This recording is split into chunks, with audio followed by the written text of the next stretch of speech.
It's not about perfection, it's about the climb. Breaking through the limits, one step at a time. With every breath, I'm closer to the dream. A life that's bold, a heart that gleams. Be great, stand tall, rise above it all. Let your light shine through, answer the call. There's power in you, don't hesitate. This is your moment, go on, be great.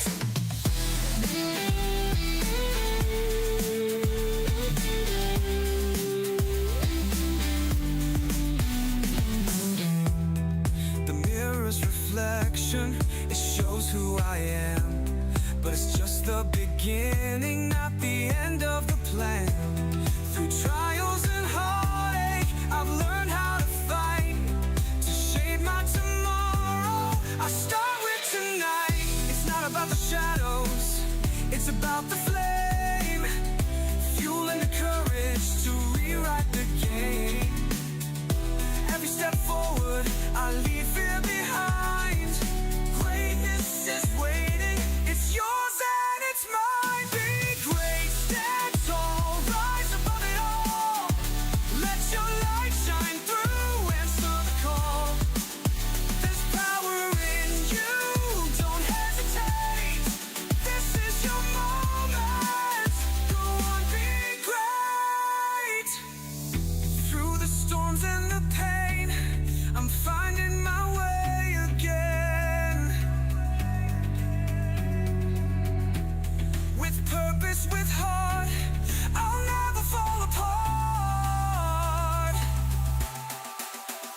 It's the journey, not just the end. A story that begins again. I'll build it, I'll create a life that resonates. Be great. Be great, stand tall, rise above it all. Let your light shine through, answer the call. There's power in you, don't hesitate. This is your moment, go on, be great. This is your story, it's time to ignite. A life of intention, a future so bright. The world is waiting, don't let it wait. Step into your greatness, it's time, be great.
Well, hello. Good afternoon, everybody, and welcome to the stream. It's good to see you all in here. Ember, let's see. What does it say? Mucho gracias. You're welcome, Head of Steel. Ember, it's okay. I didn't even know till I ended up in the ER. Holy smokes, my friend. Good now. I've been going back over the emails because I signed up for the challenge. Just got sick before it started. That's all good, Ember. Start from day one and pick it up from there. You'll be fine. You'll be great. Hello, Rob. You're lurking. Thank you for the lurk. I appreciate you, sir. I do appreciate everybody who lurks, even if you can't watch. This stream is kind of my weekly podcast. And so I do it in this live format because I love interacting with you guys. I love getting the questions that you have and being able to respond to you in real time. But I also, it's also just a chance for me to kind of workshop some of my ideas and to create some other content that's out there for other people to see. By the way, if you're not already, I'm gonna put a plug at the beginning here. If you're not already, please give me a follow. I'm on Instagram. You can find me on TikTok for another day, apparently. And then I guess I got to find another website, another Chinese website, perhaps, to join. But you can find me on Instagram and TikTok right now, as well, of course, as YouTube. So I'm even on Facebook because you know what? Old people need coaching too. So good evening. Hello, Aliman. Hello, Style. How are you, my friends? I don't like that TikTok is going away.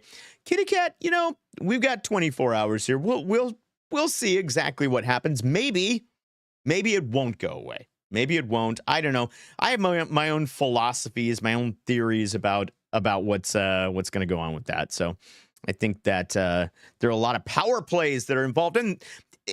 What a great segue. Thank you, Kitty Cat. That's a great segue because what we're going to talk about today is we're going to talk about drama.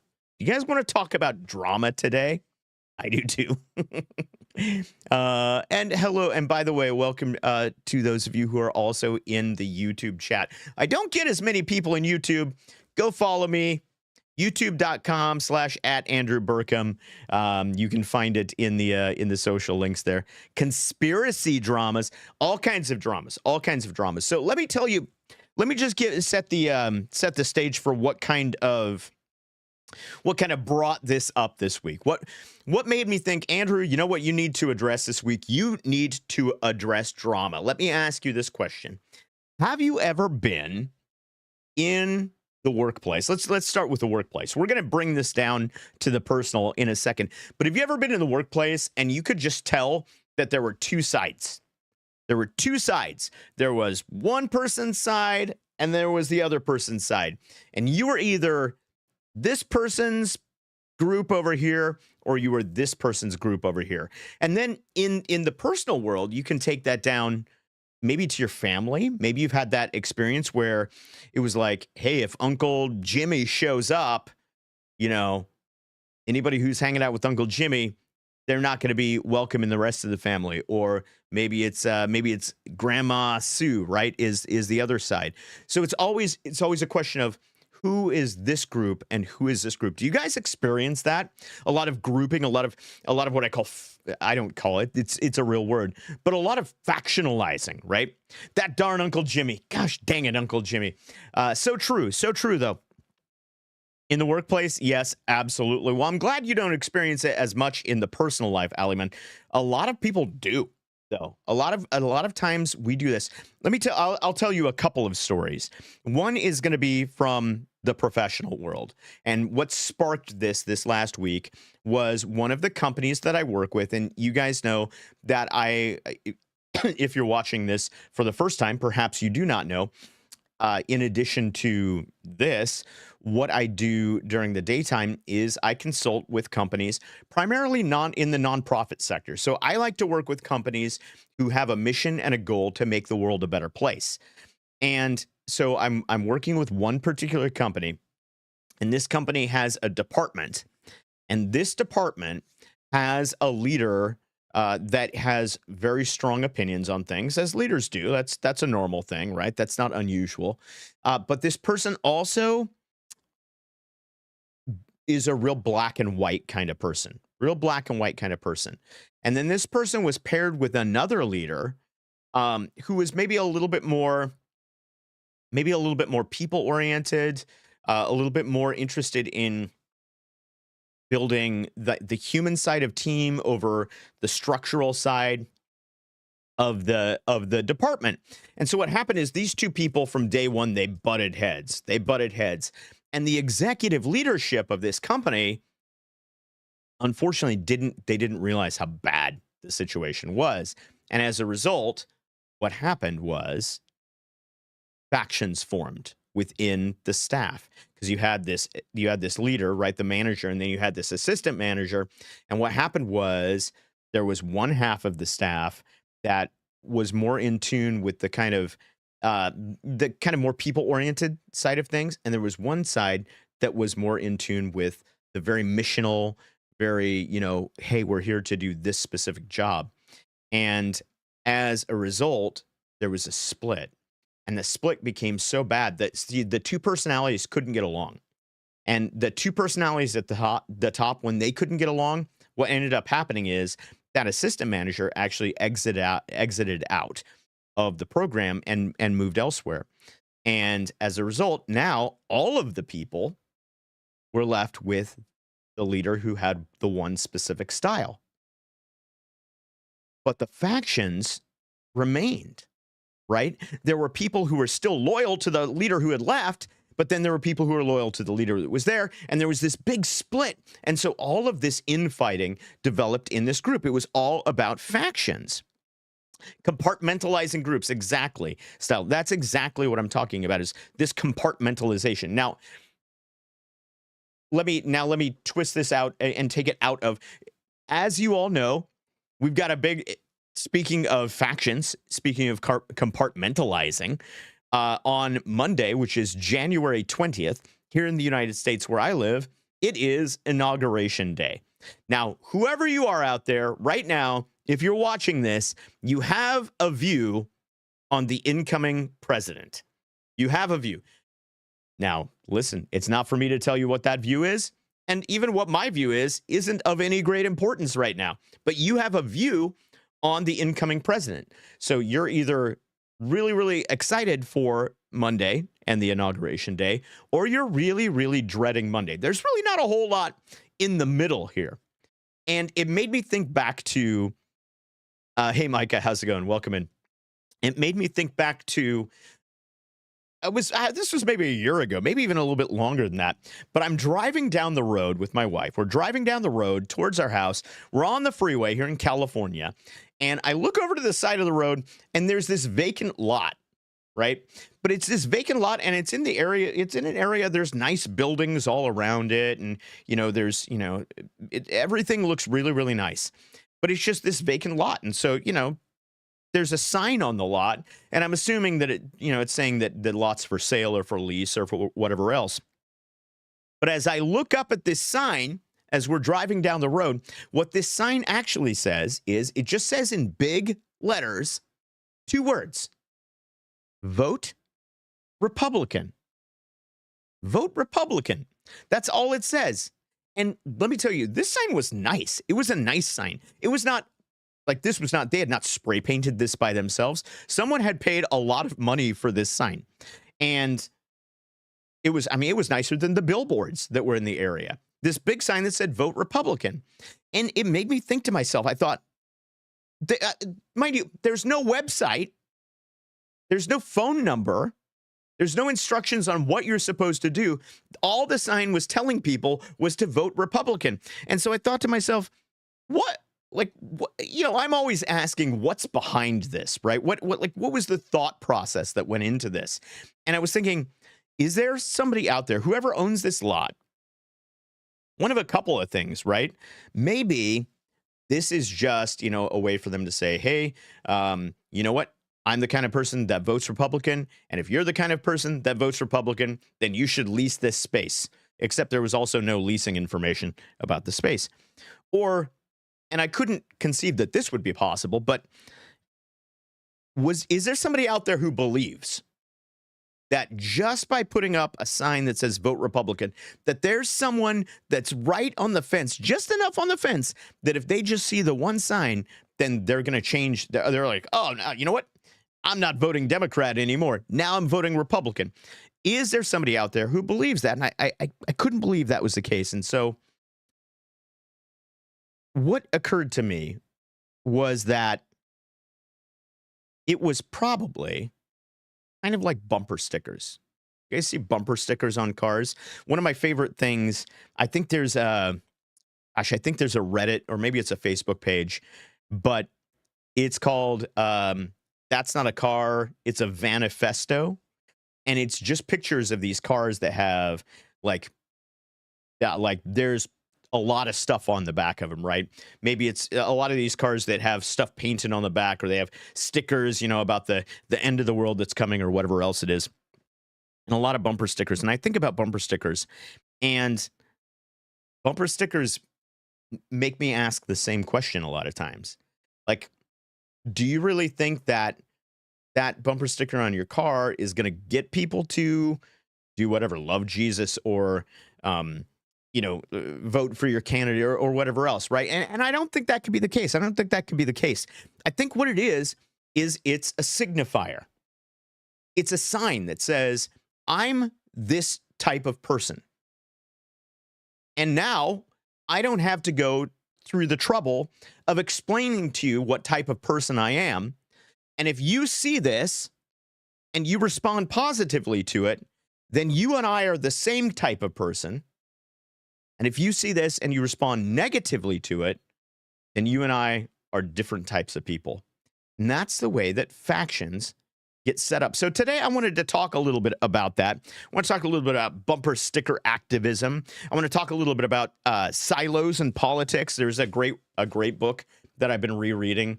It's by Patrick Lencioni, who is the head of the Table Group, which is an amazing consulting firm.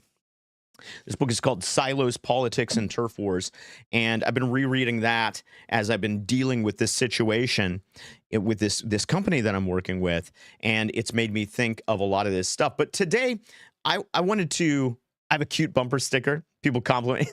Well, that's the thing, right? Is that not every bumper sticker is bumper sticker activism, right?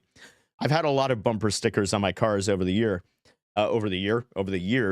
but I've never really had one that said, hey, like, this is who I am, other than maybe, hey, I am a Disney person because I used to have Disney stickers on my car, or I'm a Nebraska Cornhuskers fan because I have a license plate on my car. And I guess that could be factionalizing too.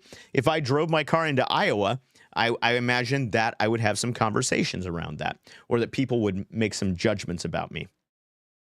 But today I wanted to talk about how to break down barriers, because I don't think there's anybody who doesn't recognize some stuff on it is a big issue between people too. Well, we'll talk a little bit about that, right? I don't think it's a whole lot of value for me to spend an hour here talking to you about the fact that factions exist, that division exists, that groups of people exist on two sides of an issue. I think you know that. I think you're smart enough. If you're here, you've got that figured out, I imagine. So I don't think that's it. Today, what I really wanted to do is I want to talk about how do we break down those barriers? Because what I'm hoping is that you recognize, and this is a growth stream, right? It's primarily we build this as a personal growth stream, although we do talk about the world of work and the world of business in here as well, and how to deal with other people in that context. But I hope you realize that if you're going to grow personally, you are going to need people in your life to help you with that. There is no one who grows alone. I released a clip a couple of days ago, maybe it was just yesterday, on Instagram, and it hasn't done very well. And I have a theory about why it hasn't done very well. Because in that clip, which was actually from last week's live stream, the message that I gave was, it's supposed to be hard.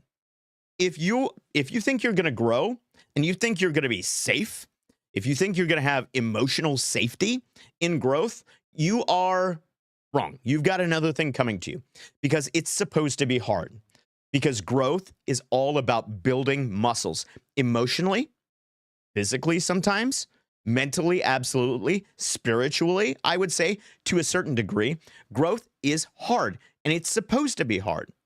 But here's the other truth that goes along with that. Growth never happens in a people vacuum. Erwin McManus, in one of my favorite books, Mind Shift, which came out a couple of years ago, I did a book club here, in fact, on the stream for it a couple of years ago. He has 2 chapters in that book. Chapter 1 is it's all about people. And that's it, folks. It's all about people. You don't go anywhere alone. Because you can't, because you will eventually end up exhausting all of your personal resources. So chapter 1, it's all about people. But chapter 3, you can't take everyone with you, which is to say that sometimes you need to make sure that the people who are in your life are the right people. Now, that's not the same as saying let's create an us and a them faction, which is what we're going to talk about today. Today, I want to talk about breaking down those barriers so you have access to the people in your life that are going to help you grow the best. And if we're talking about in the world of business, breaking down the barriers so that your business can do what it's meant to do. So let's take the example of the company that I was working with. I mentioned that it was a nonprofit organization, and their whole mission, right, their whole idea is they are out there to make sure that the underserved people in their community get access to resources.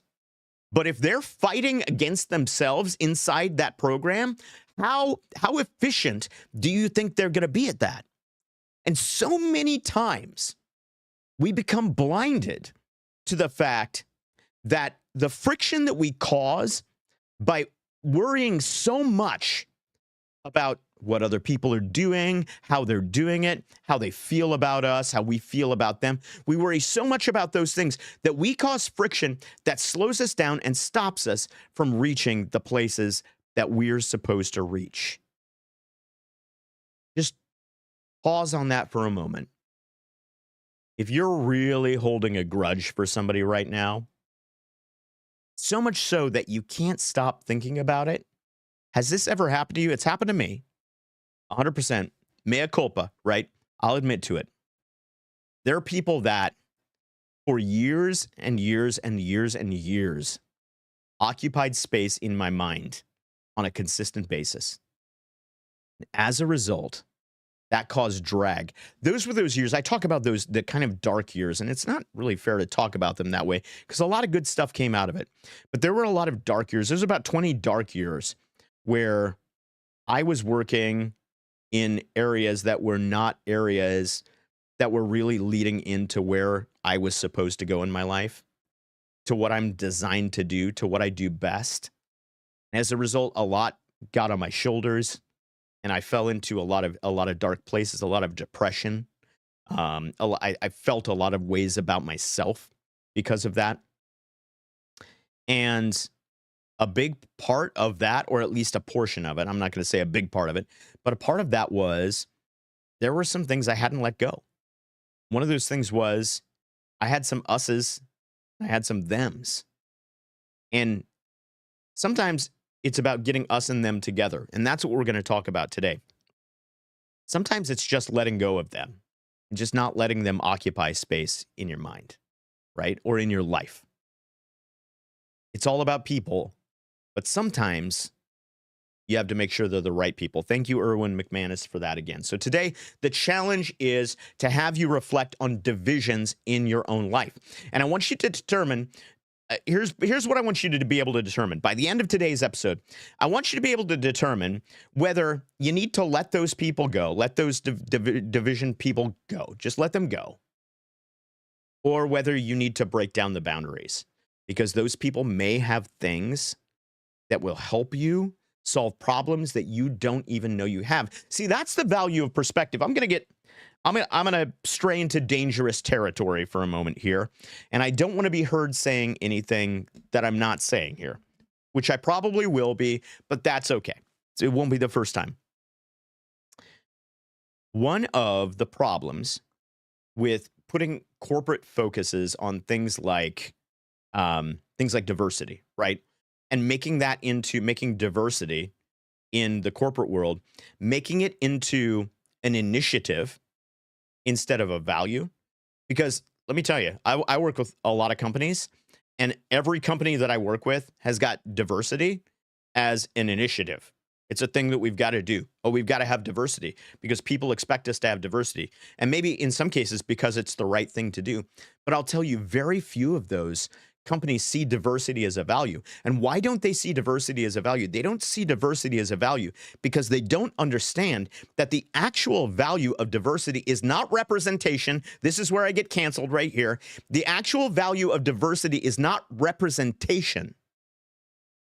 It is that through diversity of perspective, background, experience, viewpoint, and so on and so on and so on, we become stronger.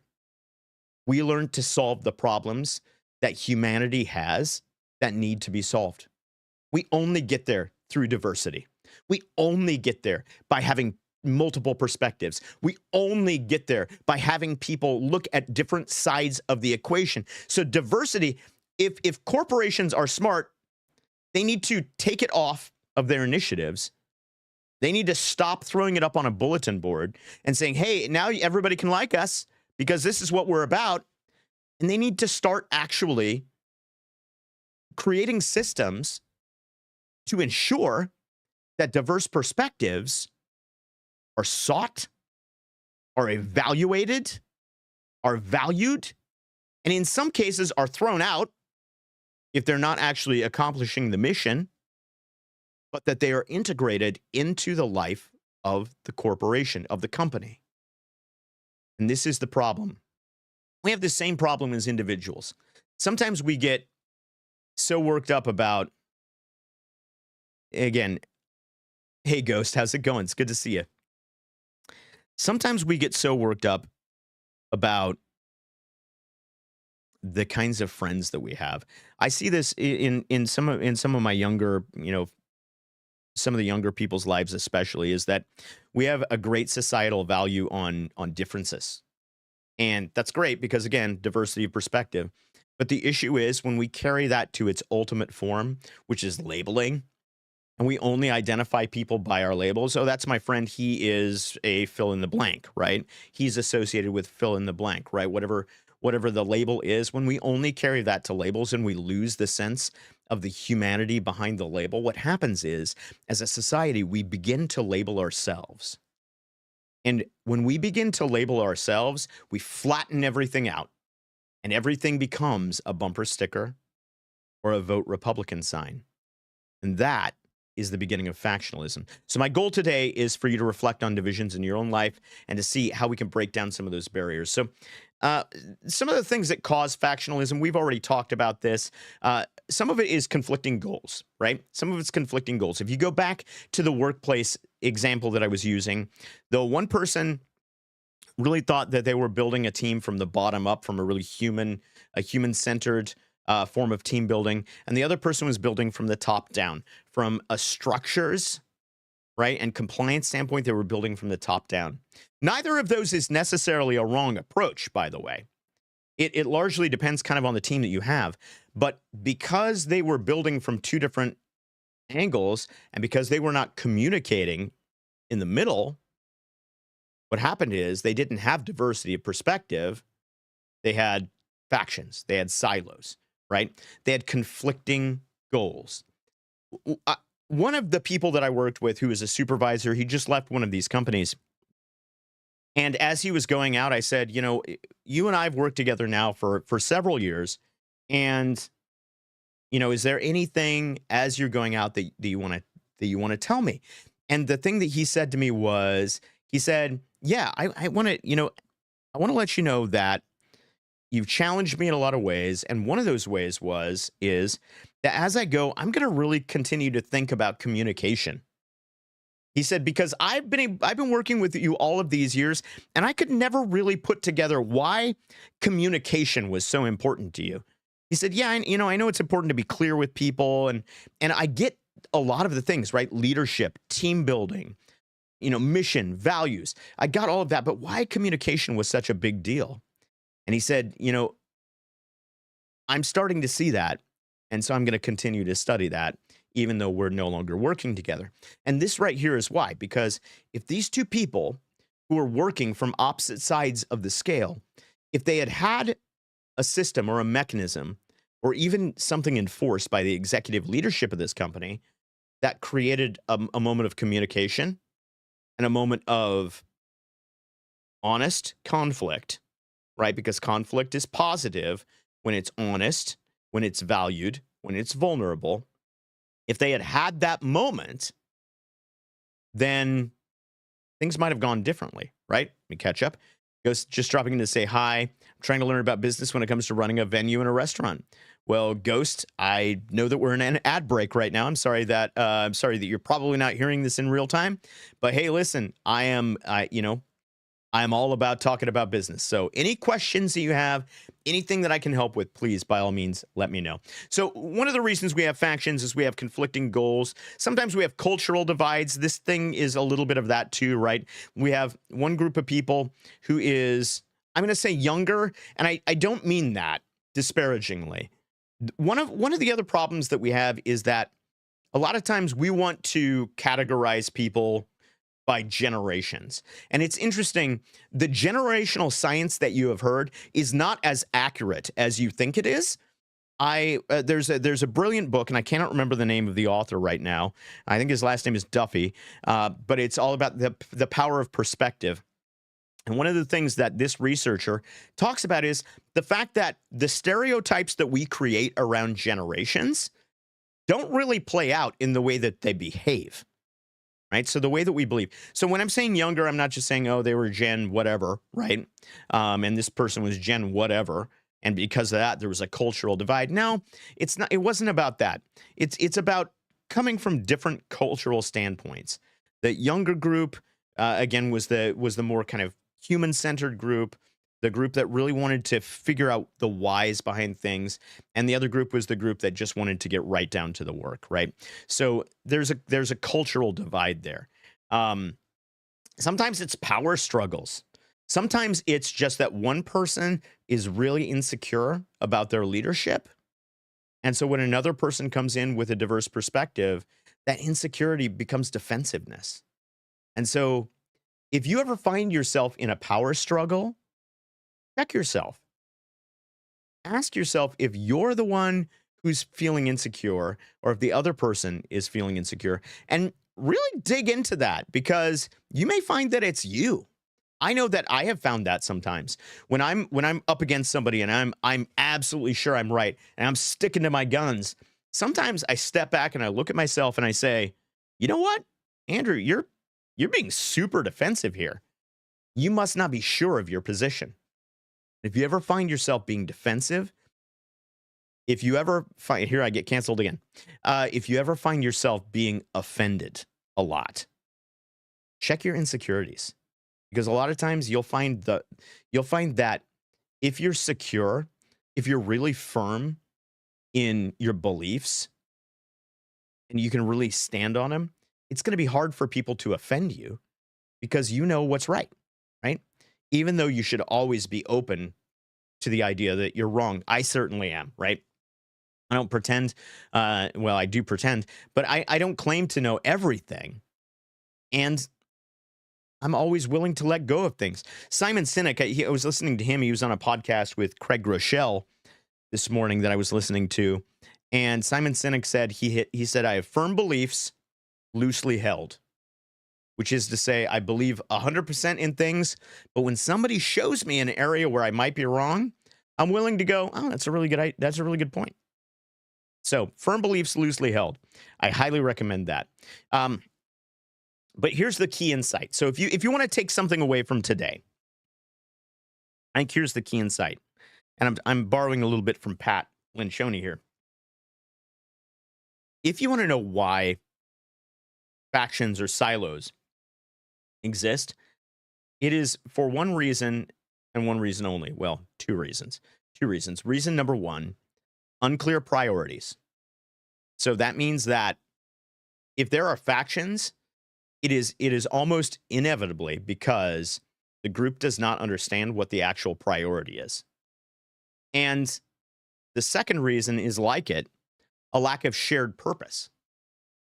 So if there's not an understanding of the purpose of what the purpose is of what we're doing, then factions are going to exist because different people are going to say, oh, we have different purposes for doing things. This is going to happen in your life too. And this is one of the reasons I'm so high on you figuring out what your best self is, what your future self is. Because your future self, when you're about your identity and you're like, hey, I know what my identity is, I know where I'm going, I know where I'm supposed to get, then you can really, really quickly tell what your priorities are. And you build your relationships around those priorities. Too many of us build our relationships haphazardly. And I'm not saying don't be friends with people who aren't on your mission. That's not it at all. I'm saying the people that you really let speak into your life could be people who understand where you're going and who believe in that. Because listen to me very closely when I say this. If you have close relationships with people who do not believe in the dream that you are pursuing, in the purpose that you are chasing, in the moment of greatness that you are after, if you have people in your life who do not believe in your ability to get there, those people are creating drag. They're creating friction on your life. And maybe you need to move them into a circle that's a little bit further out. Doesn't speak so deeply into your person. I've been there too. I've been there. I've had times when I've had people, family members, say, yeah, you know, that's great. But like, do you really think you can do that? Like, come on. You got to live in the real world. Myth of the real world, right? You've got to live in the real world. You've got to be practical. You have to do what has to be done. I'm doing a lot of air quotes. But the point is that if you have people who are only speaking into your life, your limitations, you will never exceed those limitations. So move those people out into wider orbits. Unclear priorities, shared purpose, lack of shared purpose. These are the two things that cause silos. In this business that I was talking about, there is no sense of shared purpose. In fact, there is not a strong understanding from the top of the organization to the bottom of the organization about what is most important at any given moment. They have a tendency to chase after a lot of things as if everything is important all at once. But the fact of the matter is, you and I both know that when everything is a priority, nothing is a priority. And so there's got to be a creation of what's most important right now. Let's talk about how we can have a role in creating unity. As leaders, and if you don't think you're a leader, you are, first of all. You're leading, at the very least, you're leading yourself. And you may be leading a lot more people than that. But at the very, very least, you're leading yourself. And so what is the leadership's role in unity? Here's what it is. It's one thing primarily, and it is this. It is all about clarity. You must create clarity. You must create an understanding, just as I said, as this organization does not have, and I've been working with them on this for a while, from the top to the bottom. You must create an understanding of what is most important right now, right this moment.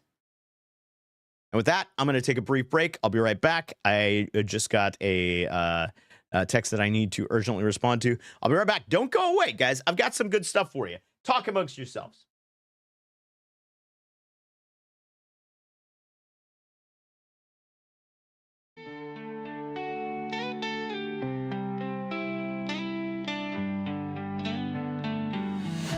I've been caught in the whispers, lost in my doubts, tangled in stories I can't live without.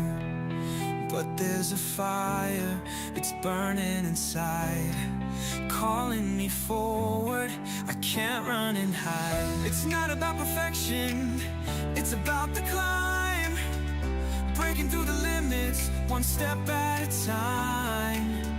With every breath, I'm closer to the dream, a life that's bold, a heart that gleams. Be great, stand tall, rise above it all. Let your light shine through, answer the call. There's power in you, don't hesitate.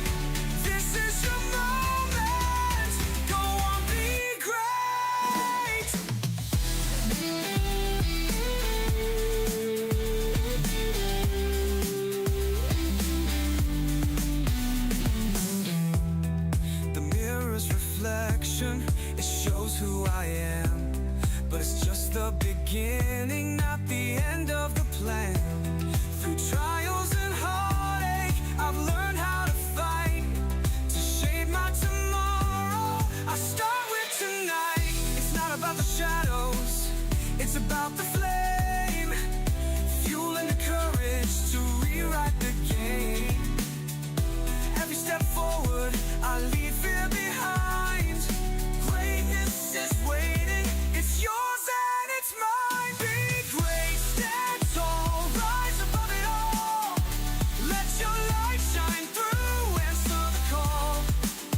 There's power in you, don't hesitate. This is your moment, go on, be great.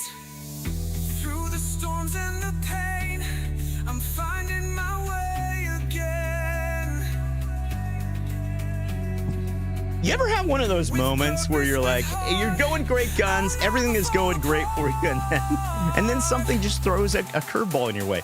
This is one of the reasons that I talk about resiliency. It's one of the reasons that I talk about recovery, right? If you're a part of the 30-day challenge, which I hope you are, by the way, if you're not, you can still get in. Go to the website. Oh, music? Is it still going? I thought apparently it's on a different channel. Okay. So if you are still, if you're still not signed up, by all means, get over there and sign up. Always. Excellent. But one of the things that I talk about, I do talk about kind of a framework for resetting yourself when things go off. So I'm resetting right now. I was wondering if I had music playing. Sorry about that. I thought I shut it off. I shut it off here on the board, but apparently it doesn't shut off. I was like, where's that coming from? Okay. So I was on a roll. Something came in. It was one of those things where it was like, text message from somebody who needed my response urgently, immediately. And here we go. So let's dive back into this. Let's dive back in. First of all, it's about leadership, right? And how to hit. Thank you, Emily. It's about leadership, and how does leadership help remove these silos, these factions? And again, you can apply this to yourself just as a person. So if you've got groups in your life who are on both sides of a thing, how can you help to remove those barriers between people? One of them is creating clarity.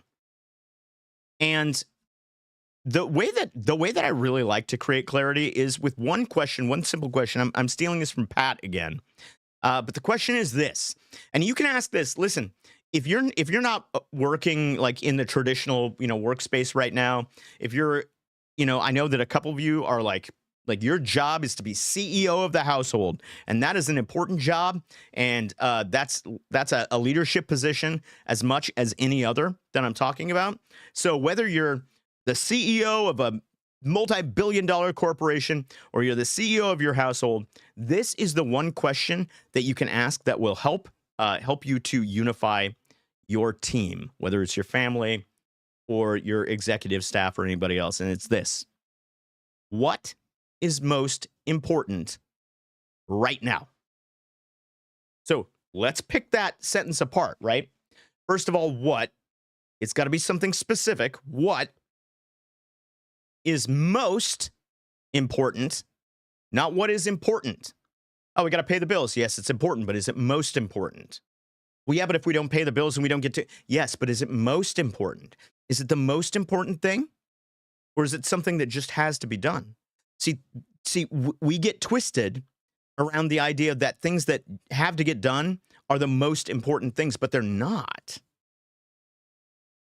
The most important things are the things that drive us towards our best lives. The most important things are the things that drive us towards the best version of ourselves, not the things that maintain where we're at, the things that move us forward. So ask yourself again, what specifically is the most important thing, right now? And for right now, I'm talking about, in business, we say a period of maybe 3 to 12 months, right? The relationship is most important. Without focusing on it, there wouldn't be a household to be accountable for. for us, at least, not speaking in general. That's great, Emily. I love that. I love that statement.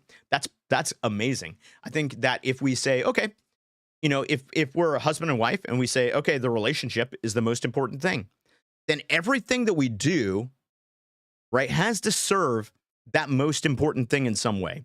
Everything that we do has to serve the relationship. And if it doesn't serve the relationship, then we have to eliminate it, right? Or maybe we have to automate it, right? Maybe it's one of those things where we just need to, if it just has to get done, we get it done, but we don't focus on it. It's not what we're focused daily on. When I get up in the morning, I'm not thinking about, those operational things, those little daily things, spouses and children's happiness and growth. I love it, right? So, but you can even take it down, right? Take it down a little bit. What's the most important thing right now?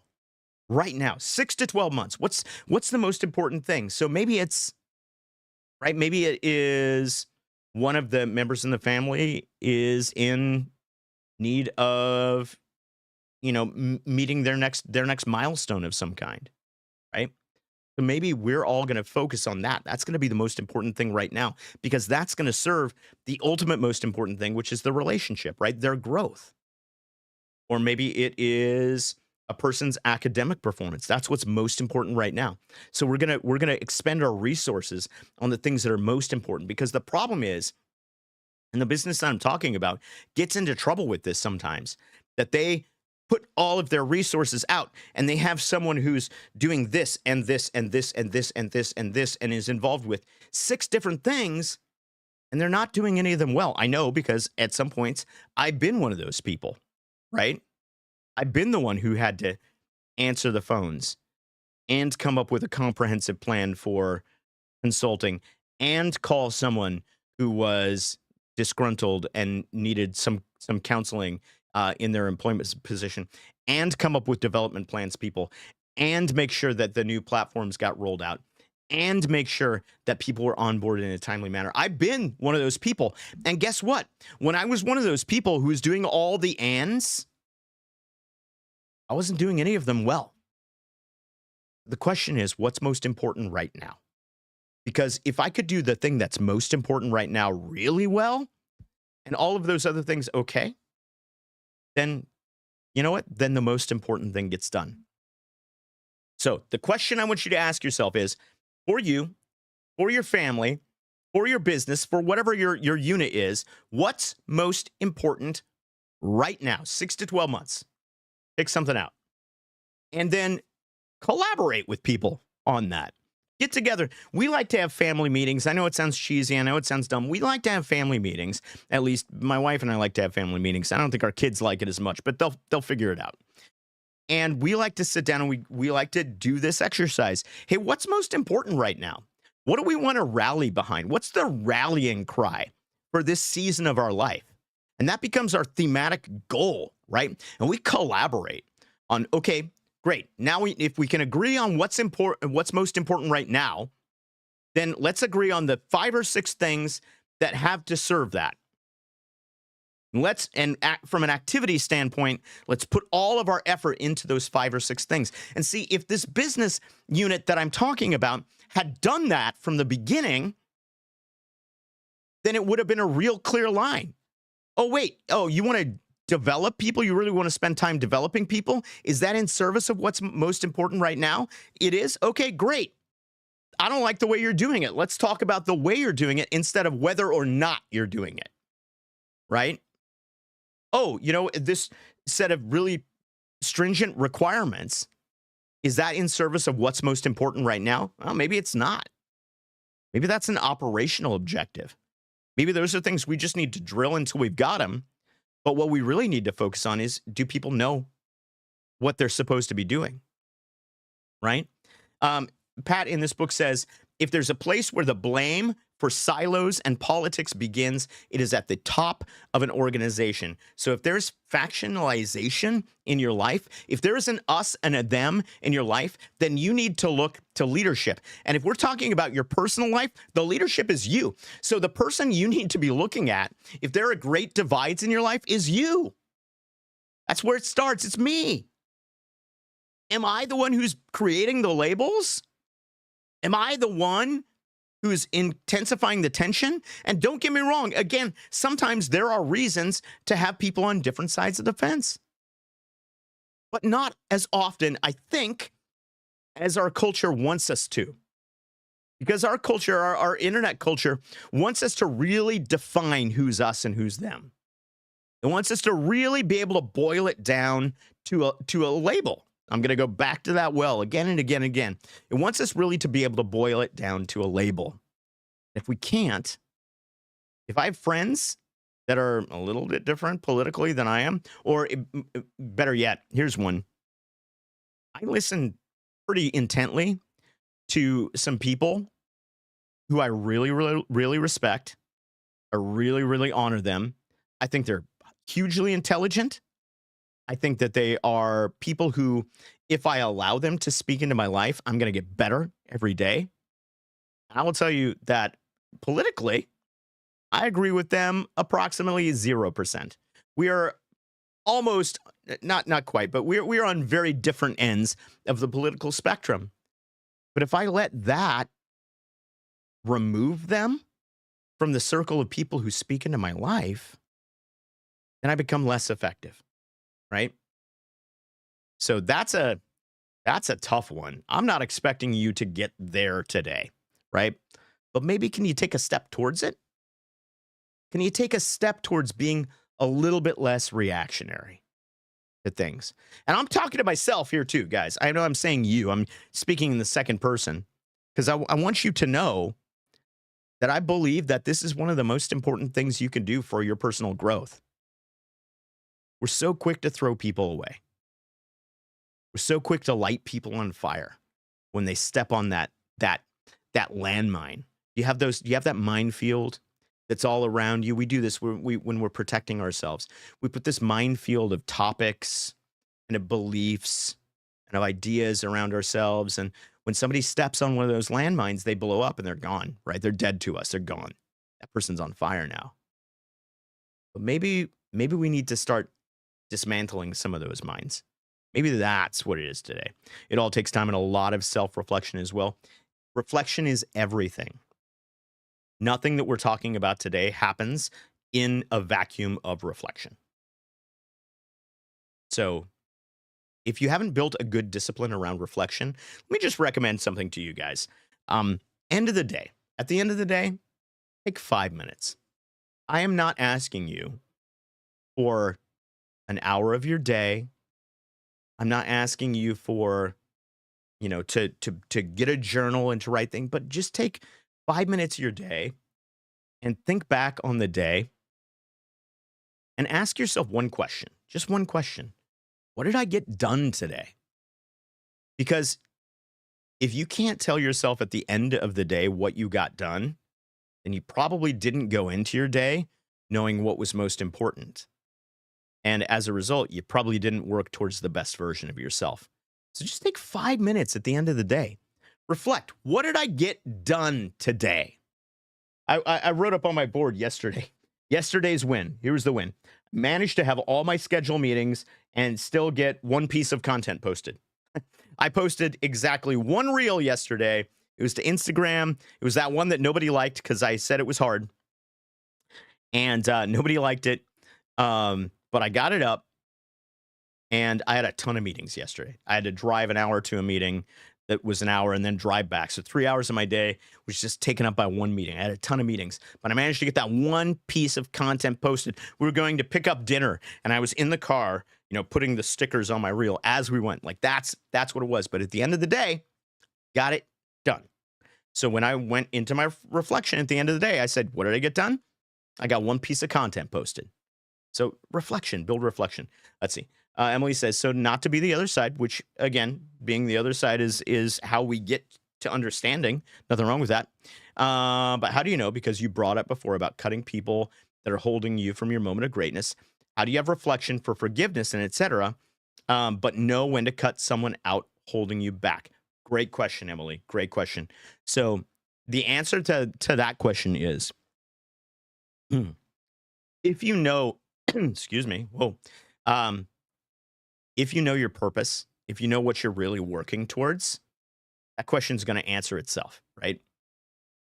And I, forgiveness is different. Forgiveness is different. Forgiveness, we sometimes we think that forgiveness is, we like to throw around the phrase forgive and forget, forgive and forget, forgive and forget. And I don't I don't think forgive and forget is exactly the model, but I think sometimes it's forgive and release, right? Sometimes it's like, hey, listen, I can let go of the things that you did that hurt me or that damaged me in some way. I can let go of those things, but I'm gonna let you go. I'm not gonna um keep you right here, in my daily thoughts, right? But the answer to that question is that it is all about your knowledge of your purpose, right?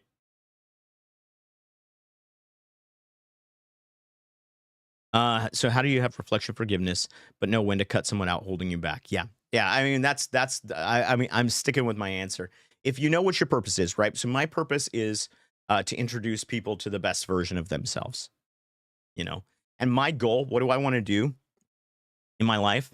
I want to be a full time coaching consultant who is actively working every single day with people to help teach them these principles that I've discovered. That's what I want to do. That's my goal in my life. Now, if I've got somebody who's in my life who is persistently saying, "You can't do that. There's no way you could do that. It's impossible for you," right? That's a person that's unfortunately they're not built for this season of my life. They may have been built for a season of my life where I was um, where I needed to maintain. They may have been built for a season in my life where I needed to protect myself more. That's not the season of my life that I'm in, right? Cannot live by forgive and forget because forgetting is the most difficult thing to do, especially when your brain is literally strongest organ holding on to the brain chemistry caused from that moment or moment. Just keep in mind, kitty cat, right? So if we want to talk about biology, if we want to talk about the way that memory works, um, just remember that your memory is a liar, right? Our memories are liars. Your memory is never giving you an accurate representation of the things that happened. And so that's why I say forgive and forget. It's never going to happen, right? Because absolutely, like you said, there are things that are going to be built into your memory. But also, as I say, not forgive and forget, forgive and release. So forgive and then move on. Brandon Burchard, who I really love, he's a great speaker. He's a high performance coach. Works with some of the top performing people, literally all over the world. And one of the things that he said, I was listening to his podcast this morning, and he said, "Look, here's the thing. Like, we've all got baggage. Everybody's got baggage. You've got baggage. I've got baggage. We like to talk about it a lot." But the fact of the matter is, and he's not a psychologist, I'm not a psychologist, so by all means, talk it out with your therapist. But um, there comes a point at which you have to say, I'm not going to let other people run my life, right? When you have people who are in their later years and they're still blaming their parents for the way that they are, I just don't. I think that at some point you're responsible for it, right? And it's not that those things didn't happen, but the way that you come out of those things, that's your responsibility. So those are the things that you should be working on. My opinion, take it for what it's worth. I will say that that informs the people who perform at the highest level, right? At the people who become closest to the things that they want to accomplish. I'm running out of time. Let me real quick run through a few other things. This is a great conversation, though. I would love to continue this on. Um, so let me just give you just like a real quick. I have way more than I can get into in the next 3 minutes here left in my notes, but let me give you just a real quick exercise, right? When you're mapping a divide and then trying to bring people back in, the first thing that I would ask you to do is look for where the divides are. Look for where the factions are. Look for who is the us and who is the them, and then ask yourself honestly about their motivations. Like I said, when people are when people believe different things than me, I always want to know why. I don't want to get so stuck in the fact that they believe differently. I want to know why they want to believe that, right? Not even why they believe it sometimes, but why they want to believe that. So you have to identify the factions and their motivations, and you have to see where the common ground is in between. Because there's a thread someplace in there. If people are actually moving towards the same purpose, there's a thread of common ground. So you have to find that. Find the shared values. What is it that you actually do share with those people? And then here's the hardest part, right? You've got to work towards a collaborative communication. So you got to be, if there's a person that you need in your life and you're just like this, right? Those two leaders that I was talking about earlier, and it was just like, you've got this divide, but you need this person in your life. You've got to have this person in your life. And this, I see this with husbands and wives. I see this with all types of people, right? But you gotta talk about it. And you have to build a level of trust that says we can talk about the things that are hard and we can work together towards a solution. I have a video on my YouTube channel that's all about having difficult conversations. And one of the tips that I give in that video is that if you're not approaching it from the idea, if you're not approaching a difficult conversation from the perspective of wanting to create a solution, then it's not really a conversation. It's just two monologues that are happening at the same time, right? And that's not a conversation. So it's all about communicating towards building a goal, right? And also about building trust between the two people. There are some very basic things you can do to build trust. Just sometimes some of them just have to, when I'm in a business, sometimes trust building starts with just going around the room and having people tell us about like where they grew up, right? Sometimes it's just about listening to the stories that people have to tell. So if you're going to rebuild unity in a team or in a relationship, it's got to start from trust. That's the base of the pyramid. And then just avoid the bumper stickers, right? Avoid the bumper stickers. Don't slap something on your personal bumper and say, well, this is who I am. If you don't like it, then get out. It's very different from saying this is who I am as a fully fleshed out identity, right? It's very different than saying I'm a Republican or I'm a Democrat. And if you're not, then get out, right? They're two different things, right? So that's a big deal. Never apologize for jostling the conversation. Absolutely. No, yeah. No, not at all. I didn't mean to say that at all, Emily. I just wanted to make sure that I got to the end of my outline here. But I think that's a great conversation, right? In fact, that could be a whole other episode. Maybe we'll do that about who do we keep in our life and who do we take out? What are the guardrails? What are the defining values of who we keep in our life and who we take out? I think that's a great topic suggestion. So, I'm going to say we're probably going to do that. So, listen, the last thing I want to leave you with before I go today is this. There are 4 questions that everyone needs to be able to answer. And if you're leading people, or if you're leading yourself, if your people, the people that you're leading, or if you yourself are not able to answer these 4 questions, then you will never be happy. And a lot of companies do a lot of stuff around what they call employee engagement. And I was with a company for a long time. I'll name them. It's Chase Bank, right? I was with Chase Bank for many, many years as a manager and as a trainer and a mentor. And Chase would do this. They would do an employee appreciation week. 1 week every year, they would do an employee appreciation week. And the way that they would do employee appreciation week is they would send a box of cookies and goodies to the various different branches. And then they would encourage the managers to find a way to appreciate their employees. And that was it. And that was their way of trying to engage their employees. But, when I was there, I always hated it because that's just like when I talked about diversity as an initiative instead of as a value. That's not a company valuing their employees' engagement. That's a company checking a box off about having done something around employee engagement. Employee engagement, or your individual engagement, all cycles around 4 questions. Number one is what am I supposed to do? What am I supposed to do?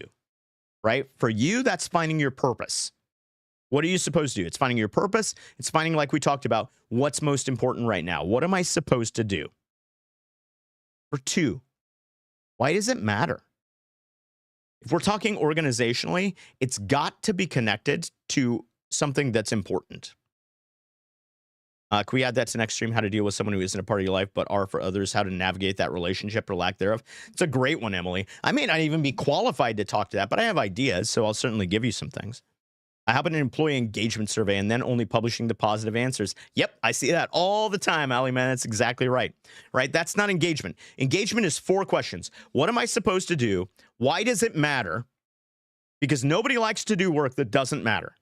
This is, if you go back to the concentration camps, right? In World War II, one of the things that they would do in the camps is they would have people pick up a bunch of stones and move them from one end of the camp to the other. And then the next day they would have them, do it in the opposite direction, pick up the stones and move them to the other end, because they knew that one of the ways to break people's spirits, one of the ways to get people down in depression and get them down so that they just don't have a purpose in life anymore, is to give them something to do that doesn't matter. So ask, what am I supposed to do? Why does it matter? Number 3, how can I be successful at it?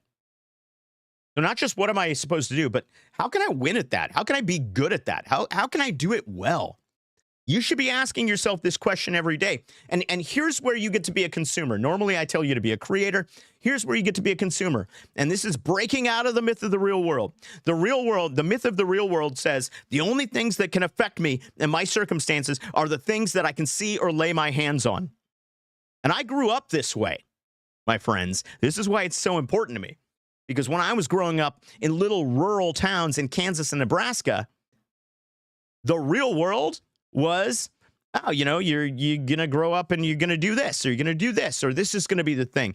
This is what you have access to. This is what you have access to. Different people have different levels of access because of different things. Oh, you're only going to get this. You're only going to get that. You're only going to get that. That's the myth of the real world. Here's the truth of the free world that you live in, that there are countless people out there who have done what you want to do. You are not the first. You are not the first. You're not the first person to have problems, whether it's in your relationship or work. You are not the first person to try and build a business. You are not the first person who has had to strive against an obstacle. In fact, probably not against the obstacle. We want to believe that we're special and unique, and you are. But there are other people who have shared the same journey that you're on. And so, number 3, how can I be successful? This is where you get to be a consumer. Find out who's done it and learn from them. And that only happens if you are able to maintain the posture of a learner. That's hard for some of us to do. It's hard for me to do sometimes. But you have to foster curiosity. You have to be willing to read, maybe, to listen to podcasts, to watch the videos that are on these things. All of this is available to you. Number 3, how can I be successful at it? And number 4 is, am I being successful at it? Because if you don't have a way to measure your success at anything that's important, then it's not important. And I'm not saying it's a number on a scale or a number on a bank account, right? Those are easy measurables. But it's deadlines a lot of times. Hey, I'm gonna establish this habit in 30 days. And so I joined the 30-day challenge. IdeaTrainingAcademy.com. That's a subtle plug. Or you know what? In 90 days, I want to be able to say, I know what my purpose is. So I'm going to join, another small plug, the group coaching program that, for listeners of this podcast, I am currently offering at only $14.95 a month when it launches. It hasn't launched yet. $14.95 a month. For less than $45 for 90 days, you can invest in yourself, and you can come out of that saying, you know what? I at least know how to determine what the most important thing is, right? So 4 questions. What am I supposed to do? Why does it matter? How can I be successful at it? Am I being successful at it? Those are the things that will create clarity in your life. Those are the things that will create clarity in the business place, in the workplace. And those are the things that are important when it comes to breaking down silos, because if everybody knows what's most important and they're all working together towards it, that's unity. That's what unity really means. Unity doesn't mean we all believe the same things. Unity doesn't mean we don't argue. Unity doesn't mean we don't fight sometimes. Unity means we're all working towards the same end. That, my friends, is what I want for you. Let's see. Next short form content upload. Share your progress in your book. Yeah, I do have to get to that. I will briefly let you know this. On my book, I have 2 chapters left to edit. I am almost done with the editing process as far as I can take it. And then it's going to be time to start thinking about going to publication. So I would really love to hire a professional editor. I don't know that I have the money to do that right now, so that may not happen. But we're getting much closer. So book will be out this year. It's still going to be out this year. I'm working right now. One of the things I'm working on learning is how to set up pre-orders on Amazon. And so keep your eyes peeled, because I will have the book available for pre-order before it comes out. And I'll make sure that you guys can get your hands on it, because you guys are the ones who have invested so much time in me. So challenge, investigate the silos in your lives, the divisions in your lives. Take steps to foster collaboration and unity in the places where they're most important, guys. And next series on how to write a book. Well, I don't know about that. We'll see. I don't know if I'm any level of expert on how to write a book, but maybe I could tell you how I wrote a book, at the very least, and we could take it from there. I believe that everybody has a book in them someplace. It's just a question of finding out what that is. So listen, guys, I hope some of this has been helpful to you this week. I hope that you've picked up a couple of things that maybe you can take out into the world and utilize. If you haven't, I apologize. Hopefully we'll catch it next week on that topic. If you have, then just know that, you know what? I appreciate you guys. You guys are amazing. I cannot say thank you enough for continuing to show up to what, for those of you who are on Twitch especially, is a really weird stream. But I appreciate you showing up. I appreciate you participating in the comments. You guys are my community, and I don't mean my community like the community that I possess, but I mean the community that I'm a part of. And that means more than anything in the world to me. So listen, guys, let me take you out with the reminder that I always take you out with, and that is this. I know that you have a moment of greatness that is waiting for you. It's out there. Maybe you can even hear it now calling to you. But that moment of greatness is not coming for you. You're not going to achieve it by sitting on your butt. You're not going to achieve it by standing in place. You're not going to achieve it by doing the same things that you did yesterday. Your moment of greatness is waiting for you, but it's not coming for you. It's up to you to pursue your moment, so do it. Be great. I'll see you next time.